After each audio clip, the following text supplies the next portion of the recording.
Welcome. I'm Roberta Cremoncini, the director of the Estorick collection. Welcome this evening. And just before we start this conversation, I would like to give you some few notes about housekeeping. First of all, we are recording the talk this evening, so it's just to let you know. And also, everybody should keep the microphone off so we can actually have a better sound. The camera is up to you. You can turn it off, as most people have, or you can keep it on. It's completely is completely up to you. And my pleasure to welcome Matteo Fochessati and Gianni Franzone, the curators of the exhibition. In fact, this talk, as you know, is the talk about Italian threads, MITA Textile Design, 1926 and 1976. The Estorick collection is lucky enough to being able to reopen. We reopen in July, and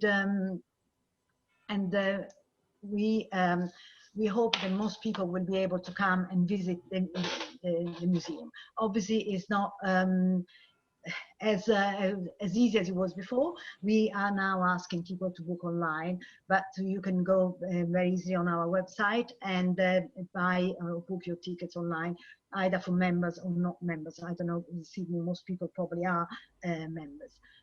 If for the people that we haven't had the chance yet to come and see the exhibition, I got some images, and if I can. So this is, and it gives you an idea of this incredible and beautiful exhibition. This exhibition is has been very long awaited. In fact, we were going to open back in spring, but it actually has been postponed. But I think it's a great exhibition to reopen the museum, because it brings in so many different aspects, from the paintings to the craft and the textiles. And I think it's gave me great joy to be able to welcome it back in the museum. Also, our collaboration with Wolfsoniana and with Gianni and Matteo started a long time ago. In fact, we did an exhibition back in 2002 about applied art under Mussolini. And that beginning of collaboration hasn't really stopped, and we still been working together in various projects, again later in an exhibition of contemporary art from Genoa. And the link between the two collections is very clear because of the period, but also it is very interesting to see our collection in for certain ways very similar, or the same artists, which are also in this exhibition. I think without extra we can start having the conversation, and these are the various elements of the show. I'm sure Gianni and Matteo will show you more of the works, especially. But I hope we will be able to welcome you at the museum, so to actually to see, because to see all the fabrics and the textile is so much more exciting to see in life than actually see on the pictures.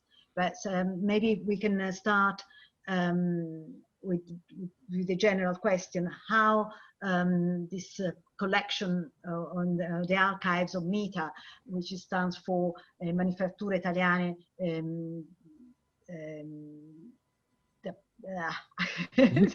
tappeti artistici. Tappeti artistici. And how did you become part of the Wolfsoniana?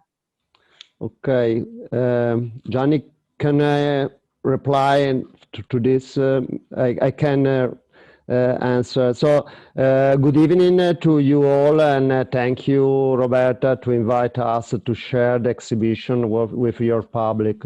So the collection, so the MITA archive arrived several years ago, and the first time that we met the Mario Alberto Poni's oldest son, Alberto, was in occasion of the opening of an exhibition here at the Ducal Palace.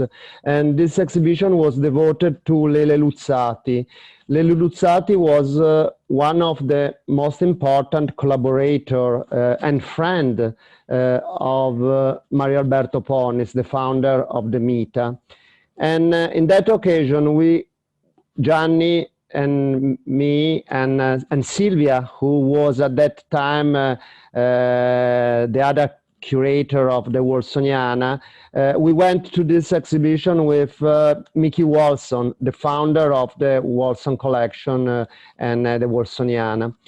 And Alberto Ponis met Mickey Wolfson, and they fell in love, and the family, the Ponis family, decided to give to us the archive.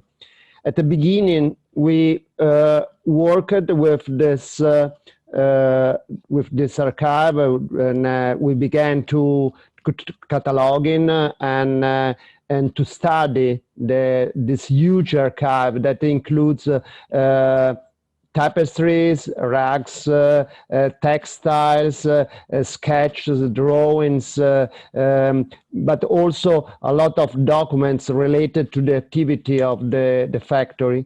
And we began to show some items to our exhibition. For instance, at the exhibition at the Estorick in 2002, we showed the sketches by Joe Ponti for a rag. And later, more recently, in 2016, we organized a big exhibition here at the Ducal Palace in Genoa. And we published a book, a catalog related to this exhibition. And this book was very important because we studied for a long time to arrive to print this publication. And soon we had another exhibition devoted to the MITA.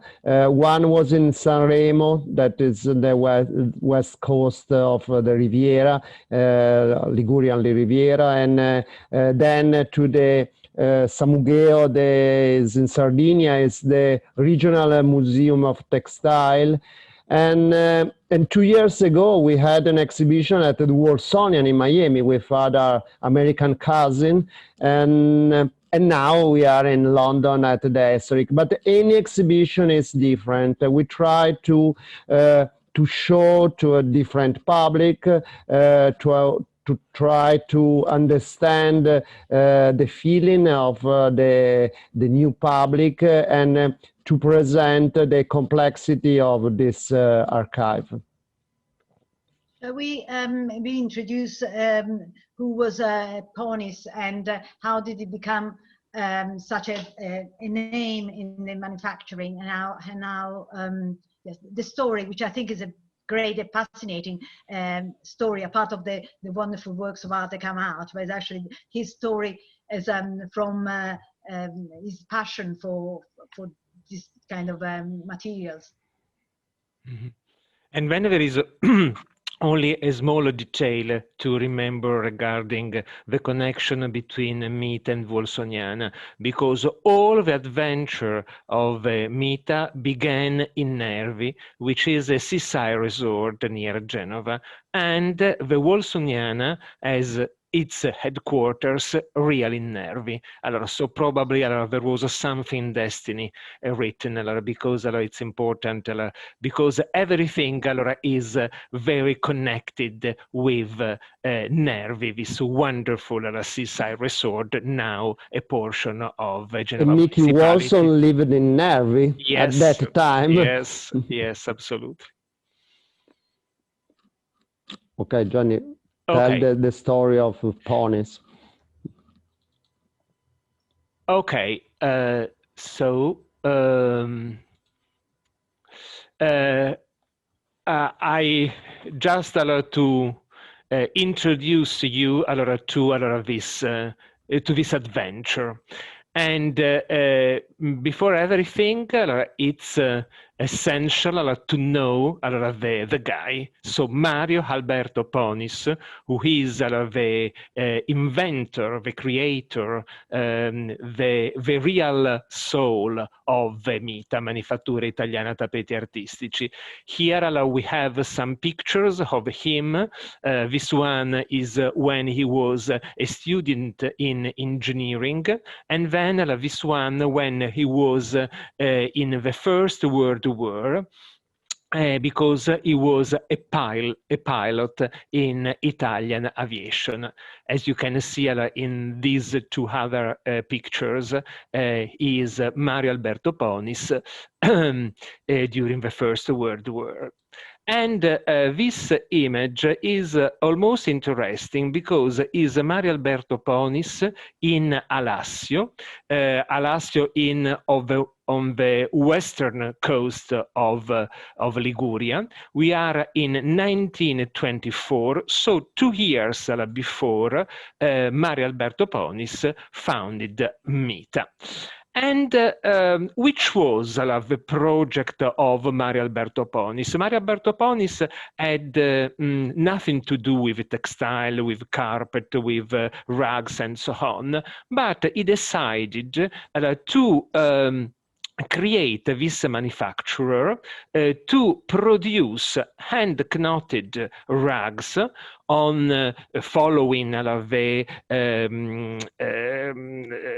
Middle Eastern tradition, but with some help arriving from invention he patented to speed up production, and above all also to make production affordable to clients. And so the beginning is very traditional. So here, for example, you can see to design for carpets in a traditional Middle Eastern style. And for example, also these two are two of the first rug design Ponis executed, realized for the carpet. But Mario Alberto Ponis was a very special man, so intelligent, courageous, also a little reckless, cocky, and so on, had a good idea. So not only to produce rugs in the style of tradition, but also to have a production in modern style. And from this began a series of contacts, of connection with very important artists, Italian artists of the period. The first one was Fortunato De Pero. I think probably you know a lot of Fortunato De Pero. Fortunato De Pero is a futurist artist.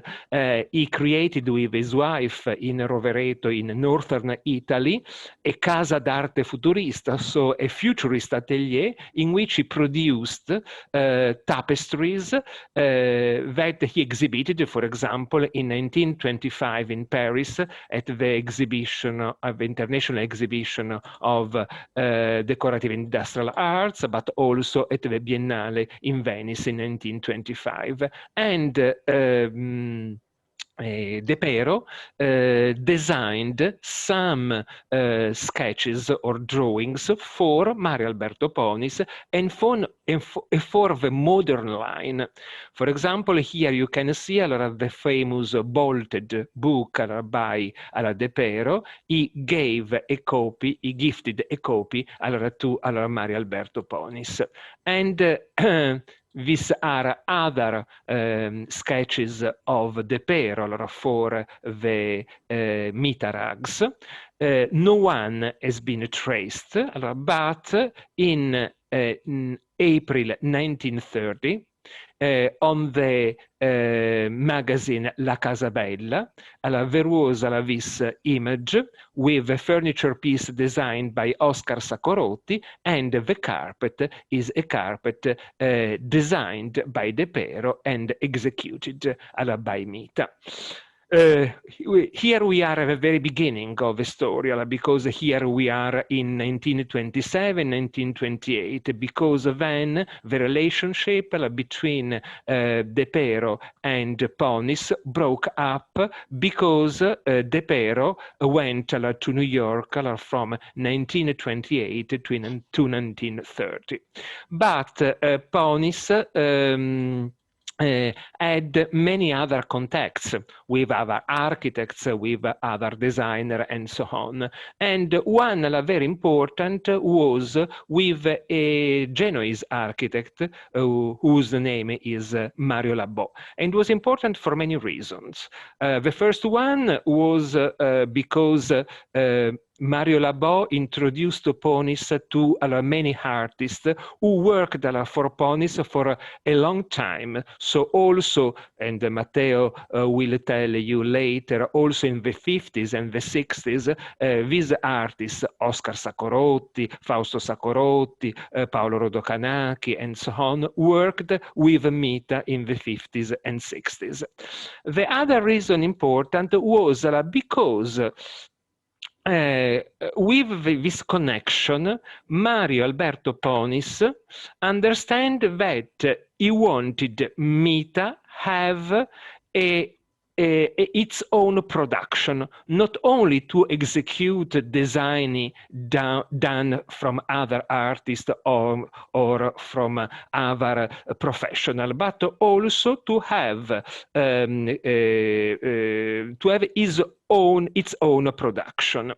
And the third reason why this connection was important was because Mario Labò put Ponis in contact with Joe Ponti. I think you know Joe Ponti, the architect, the designer, the founder of Domus, one of the two most important magazines in the 20s and 30s regarding Italian decorative arts.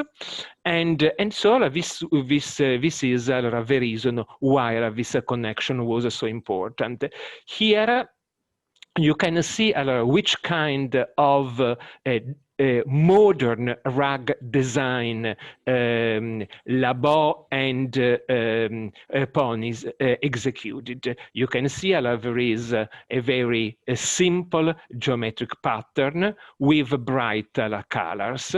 Here there are some examples, or if there are some figurative elements, they are very stylized. And the first important occasion where Ponis exhibited his rugs was the fourth biennial exhibition in Monza in 1930. It was a strange participation because it was an incognito participation. In that moment, Ponis and Labò were struggling, so it was impossible for Ponis to make clear that the carpet was executed by him, but we found all the documents, all the documentation regarding this production. So this is the poster of the fourth International Exhibition of Italian Decorative Arts in Monza. These are some of the carpets presented, executed by MITA and presented in that exhibition. For that exhibition, Diana, a corporation owned by Labò, won the golden medal. So here some other example of the production of la MITA, and you can see how the production of MITA in that period was absolutely uniform, absolutely in line with the most updated production in Italy, like this. We have a carpet in the dining room designed by Michelucci, the other carpet designed by in this study designed by Giuseppe Pagani e Gino Levi Montalcini, but also with the European production. So so MITA's rugs were absolutely at the same level of the most updated European production. Here we have another carpet executed by MITA and designed by Alberto Bevilacqua. Alberto Bevilacqua was a Sicilian artist, exhibited in Monza in 1930. And here this is the drawing, and here we can see the athletes' room in the Biennale, where the rug was exhibited.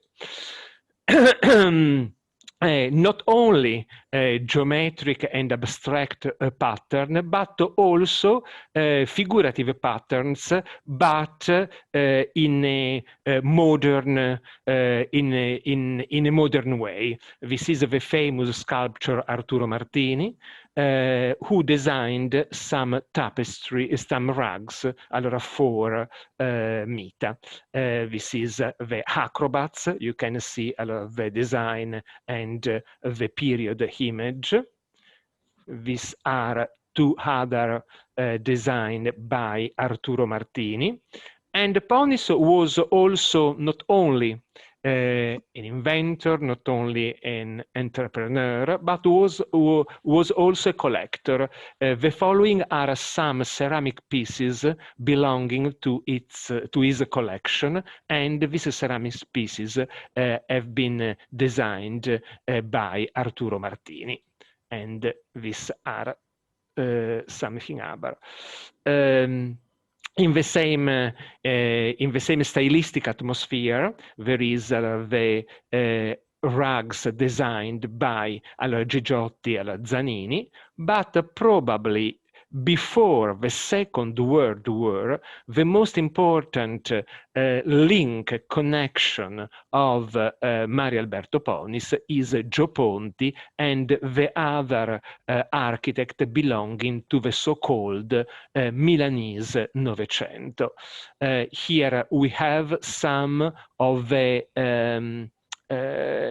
carpet designed for MITA by Gio Ponti and by the other exponents of the so-called Novecento Milanese.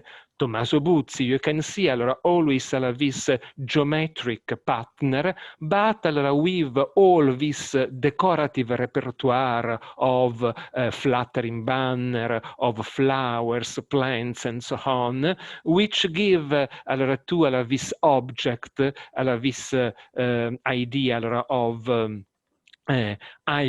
irony and of wit. This is, for example, Tommaso Buzzi, the labyrinth carpet, much more three-dimensional, as you can see. This is rugs designed by Gio Ponti, and these other are rugs designed by Paolo Buffa. So in the big archive that we have of MITA, we found sketches designed by Gio Ponti, Paolo Buffa, Emilio Lancia, and Tommaso Buzzi, like you can see this too.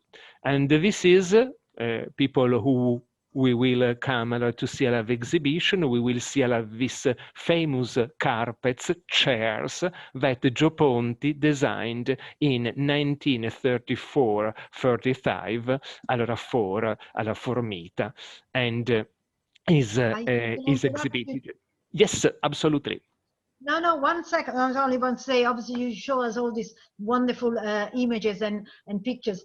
And unfortunately, the exhibition will have, it's got lots of works, but some of these images, they are not going to be in the exhibition, but some others they would be. So I think it's very interesting to have your story behind you and some of the images. But I don't want to disappoint everybody. There's some of these things that you're showing us, they're not going to be at the Estorick. The other thing I wanted to add before you can continue towards the war and what happened, what did the Second World War will change, is the fact we are, if somebody wants to give us some, ask some questions, they can write in the chat and then we can answer, or probably at the end, but they can write in the chat so we can pick them up at the end. But sorry to interrupt you, just what's happened next? No, I just want to conclude because I want to have Matteo speaking. So only to show some carpets, some rugs of MITA exhibited at the Triennale in Milan. This is some images to show to you the production of MITA during the 30s. These are rugs, different rugs produced, designed in the 30s. And I just want to conclude with this one. This one is for me one of the most beautiful design, rug design that MITA realized in the period before the Second World War. Is Luigi Vietti, an architect. The title is From the Excavation, and you can see that there is this imposing ball coming from the Roman mural painting, but completely modernized, renovated, and in a new style. In 1937, Ponti stopped with the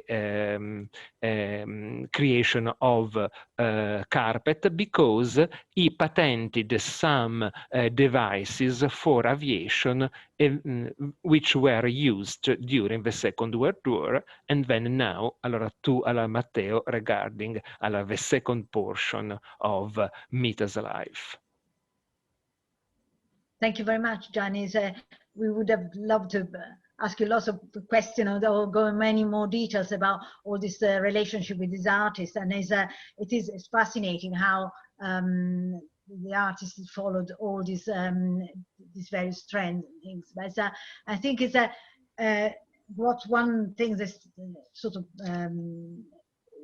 where I asked myself a question, because obviously MITA's life is was from 1926 to 1976, is a very long and also evolved through the years. And obviously in the mid of this period there was the war, so I think it would be very interesting to understand what's happened, what the progress across that and to the 50s, which is probably the most exciting and fun bit as well. So Matteo, I'm sure you can enlighten us. Yeah, yeah. Wait a moment, I try to open the my PowerPoint. Yeah, it's coming. And yeah, I would like to, when the PowerPoint will be ready. I will ask, somebody just asked if we are recording and if we are going to publish this talk, which will happen, and we will probably put on our YouTube channel in due course. So that definitely would be available afterwards. Yeah, so before to introduce to you the beginning of the post-war production of the MITA, I want to tell to you that it's very important to underline so that we have inside the MITA two different aesthetical aptitudes. On the one hand, as Gianni told to you, Ponis rediscovered and expanded the traditional languages and iconographical models, as we can see in the production of the first rugs characterized by Turkish influence. But on the other hand, he constantly aims to create collaboration with cutting-edge experience, like with the Fortunato De Pero. And at the beginning of the second period, in the post-war period, the most important event was the rug design contest, MITA Prize, at the Triennale of Milano in 1947.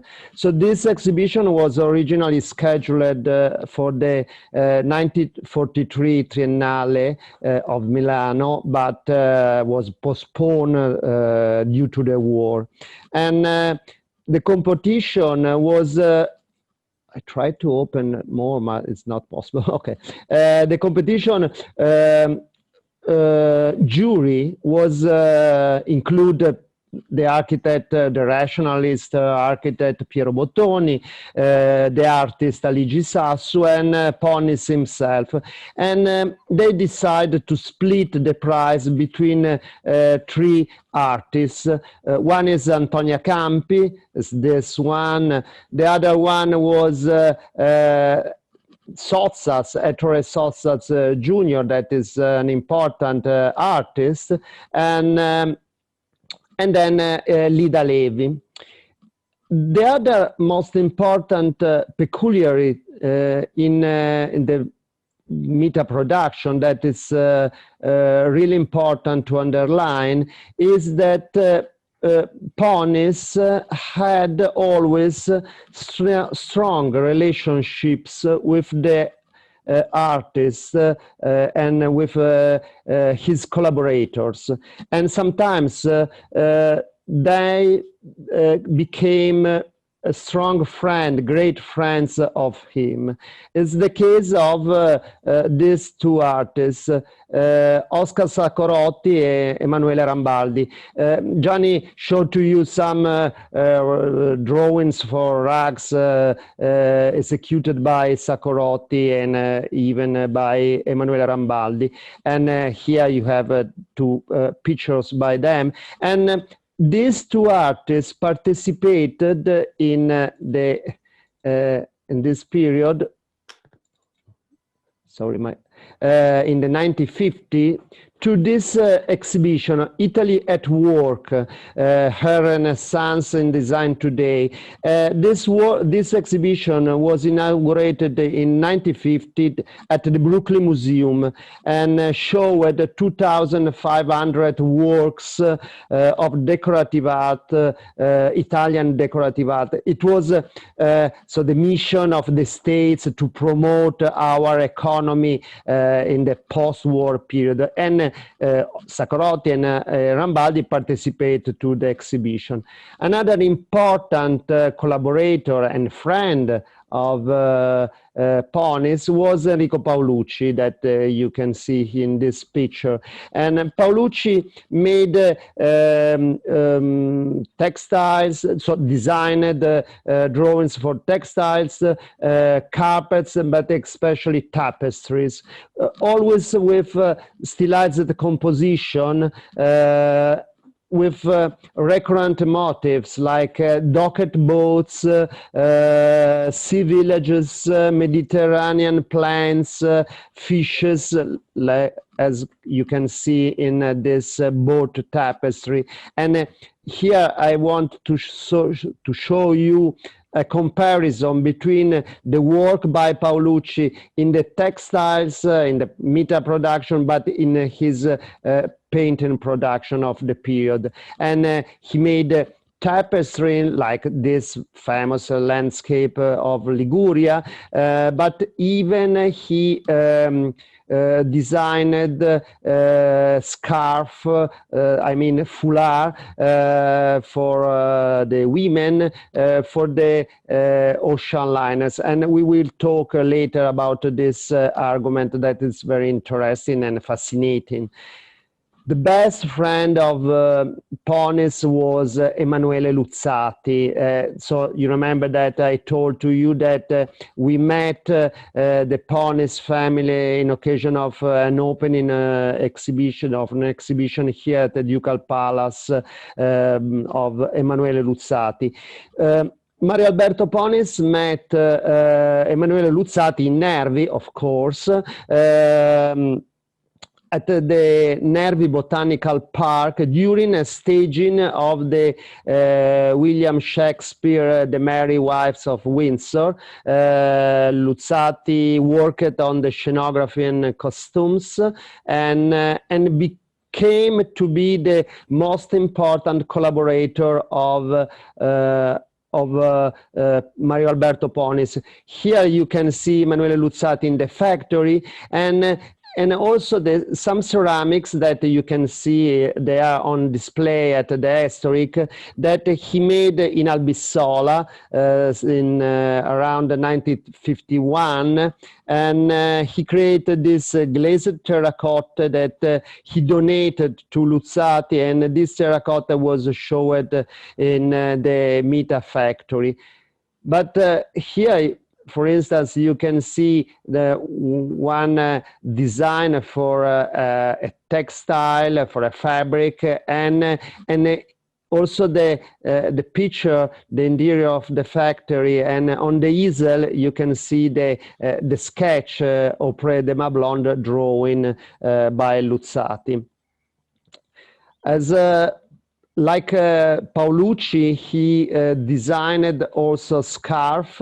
This kind of scarf were sold in the ocean liner, or sometimes were donated to the women after the cruise. But he also designed one of the most huge and important, fascinating tapestry in the MITA's production. It's the large Favola fable tapestry that was exhibited at the Triennale of Milano in 1954, and later again always at the Triennale of Milano in 1973. And this incredible tapestry, it's typical of the Luzzati production. So the fairy tale scene with this elegant purple background contains a reference to the old tradition of the tapestry of North Europe, but also I mean, reference to the modern avant-garde that is typical of the Luzzati production. Another important collaborator of Mario Alberto Ponis was Eugenio Carmi. Carmi was the art director of the Cornigliano Ilva Italcider factory that was an iron and steel producer, and he was also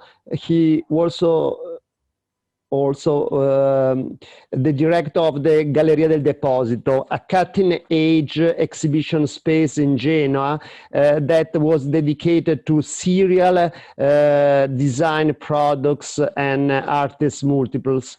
And these are all the objects that testify this production. And Carmi did experimental projects and drawings for textiles, curtains, and tapestry, like this one, the cat that now on display at the Estorick.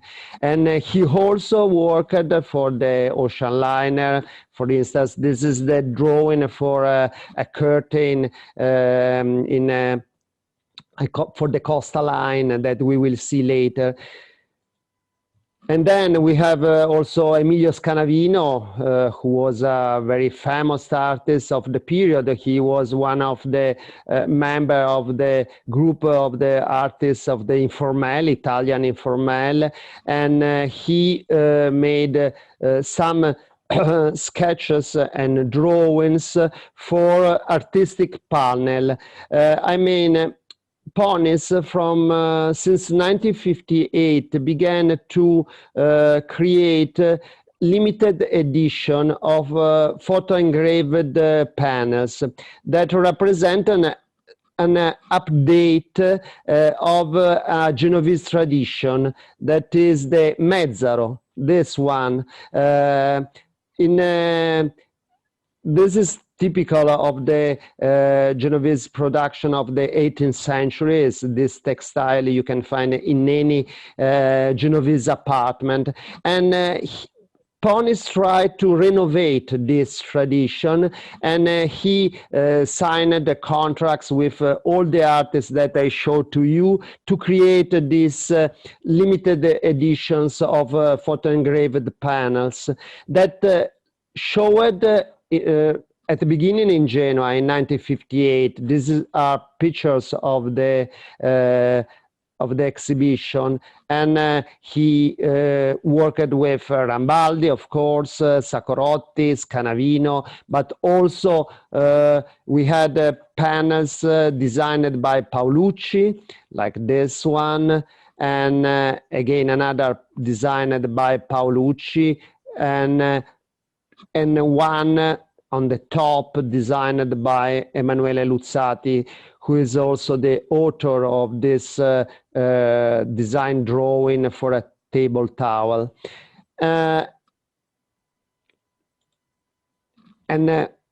Of course, also Eugenio Carmi designed drawings for this limited editions of panel, and you can see in this slide the advertisement for an interior design that is decorated by Carmi's panel.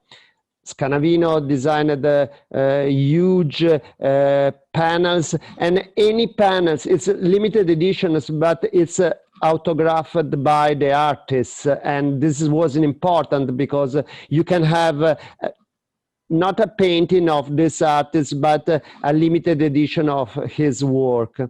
And you can see this is the walls panel by Scanavino, and one version was ranked in the interior of the factory, the MITA factory.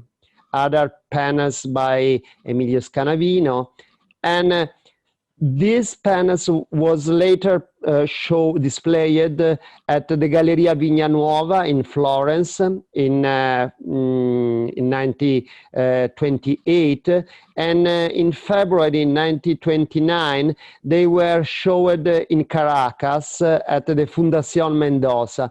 And this is important to remember that Joe Ponti, the big friend and collaborator of Mario Alberto Ponies, at that time he made a lot of projects and for Caracas. This is why Ponies organized this exhibition in Caracas, and these are some images of this exhibition. Another important collaborator is one of the most important Italian sculpture of the post-war period, Arnaldo Pomodoro. These are an example of his sculpture, and this is the work that he designed. This is a drawing for a scarf, and even his brother Joe Pomodoro designed a scarf, produced a scarf design for the MITA. And again, Arnaldo Pomodoro. And look, you have to look how it's in this comparison between his panel for the MITA and a sculpture made in the same period, how it's close his The last artist that I want to introduce to you that was important in this period, especially in the collaboration with Mario Alberto Ponis, was Leo Lionni. Leo Lionni moved to the States in 1937, escaped from Italy and the fascist Italy, and he became very famous in the States. He was the art director of Fortune, but in the 60s, in 1960, at the age of 50, he decided to come back to Italy and to come back to Liguria. His patria, his at home, and there he became famous as an illustrator for children books, but he began also to collaborate with Ponis, design and scarf, producing a scarf design or design for the panels. The last important works that the last important public commission of the MITA in the post-war period was in 1968, 1 year before the Ponis death, and was this tapestry, this important tapestry that Ponis commissioned to the painter Aldo Bosco, and it was made for the new Ligurian headquarters of the Italian Broadcasting Company, La Rai, this tapestry depicts a landscape, a urban landscape of Genoa and its harbor in a neo-cubist style that we can find also in this tapestry in an ocean liner, in a ship, unlucky ship, because it was the Andrea Doria. Andrea Doria, which left Genoa to New York on 15 January 1953 and tragically sank in the Atlantic on 26 July 1956. Anyway, in the first-class library designed by Gustavo Pulitzer Finali, one of the most important naval designers of the period, the MITA produced, on design by Michael Reckless, a British designer, this tapestry. And here you can see the drawing, but also the tapestry under production in the factory. And this was the library where it was located. But it's funny because the story of the MITA in the ocean liner story is connected to famous characters. For instance, the famous Italian actress Anna Magnani, or Tyrone Power with Linda Crystal. And on the back you can recognize these curtains designed by the architect Osti Vesic for the MITA factory. And here, this is the curtain designed by Carmi for the young, so the teenagers lounge in a Costa ship, the ship of the Costa Line. And the MITA collaborated also with the most important company of the period, including a Spanish company, the Ibarra. Here we can see two scarves designed by Luzzati and Luccardi for the ship Cabo San Roque, Cabo San Vicente.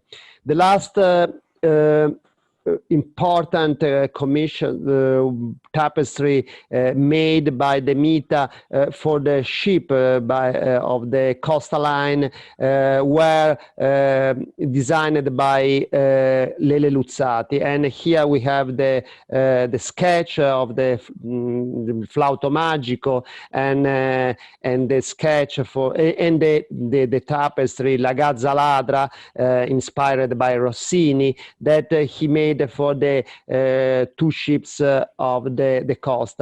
And this is the flauto magico that was made for the Eugenio C, the leader ship of the coastal line. And in the same ship you can find also the Paolucci tapestry, and now at the exhibition at the Estorick is on display the sketch.